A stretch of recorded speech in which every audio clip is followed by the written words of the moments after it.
of the labor of others. You notice I don't even say it's about money. No, because money represents work. Money is the labor of other people. When you make money from an investment, you're making money from the sweat of those on the shop floor. And for these idiotic, middle-class, vulgar pigs who are, investing in the stock market because they think that this is what we smart middle-class people do, all you're doing is you're stealing more and more money from the average worker out there.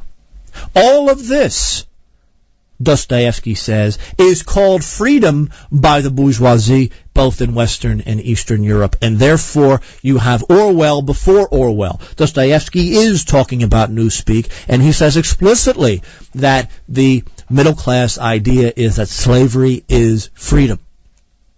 He talks about this long before George Orwell talks about it.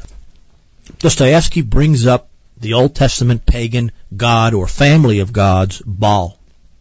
Baal is, in fact, just an overlord, but an overlord in the sense of a property owner in the Old Testament.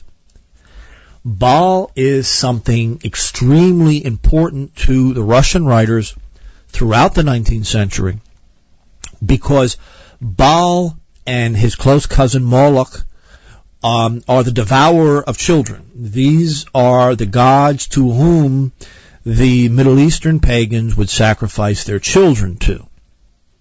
Child sacrifice disappeared for the most part in Greek and Roman paganism, although maintained itself throughout the Phoenician lands and the Middle East.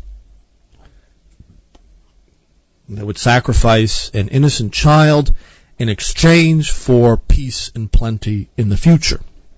Baal, though, in Dostoevsky's mind, is something very, very real in the modern world. Baal is that fetish, or a fetishization, of all natural cause and effect, the lowest plane of being. Dostoevsky explicitly mentions Baal as the ultimate idol, the idea of an idol, the idol that stands behind all other idols. And it poisons everything it touches, including revolutionaries and reformers, because it assumes that everything, including humanity, is based exclusively on cause and effect. Dostoevsky and Gogol, in one way or another, hold, in Dostoevsky's case explicitly, that Baal is behind everything in modernity.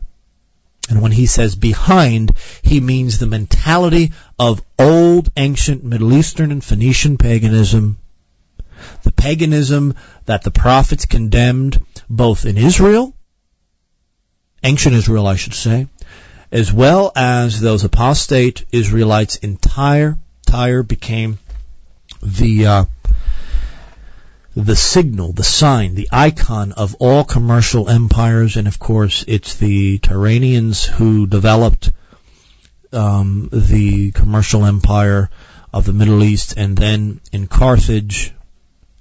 And I think it's the mentality of Tyre that eventually developed into the Masonic lodges and developed the idea of Great Britain as the ultimate, Great Britain and the Netherlands as the ultimate commercial empire, and now rests in the Jews of New York City, the Jews and those connected with them in New York City. That it is the Tyranian mentality that dominates everything in the modern world. The modern bourgeoisie is really a resurrection of the ancient Tyranian mentality. Tyre is explicitly mentioned in the Old Testament, but is mentioned as that which is condemned in the most violent terms by the prophets, even when all of Israel was serving Baal. Remember this. The Old Testament does not romanticize Israel. It condemns Israel over and over and over and over again. The point of the prophets is to spit on the dominant oligarchy of Israel. You have exceptions, like Josiah and other people like that, but in general, Israel served Baal, not God. This is why the Talmud condemns Isaiah and Jeremiah as much as it condemns Jesus Christ. This is what these ludicrous Catholics and Protestants don't get. The Talmud condemns Isaiah and Jeremiah. It condemns them to hell because they condemned the dominant Israelite oligarchy of the Old Testament to hell. And they had the authority to do that. And they did it because the Israelites were serving Baal and serving the mentality of Tyre, and which later developed into Carthage. The commercial worship of money, which eventually is the worship of matter, and therefore as technology develops, the organization of matter, which becomes in the social world bureaucracy, the overweening state. And the man, remember, who died in heresy, Solomon himself. Solomon is not a saint. Solomon died as a materialist, Baalist, and ecumenist in his day, by marrying hundreds of women and bringing their pagan gods into the temple. And he died in this state. He was cursed. I mean, he did good things, of course, as did Plato and Aristotle. It doesn't mean that what he did in the religious sphere was false. All of this is central because Dostoevsky, and I think the Orthodox tradition as a whole, whether Greek or Russian, says that it is this Israelite worship of Baal, which is at the center of developed Judaism and Israelitism, both in the Old Testament and in the modern world, manifest ultimately in New York, in Los Angeles, and Hollywood.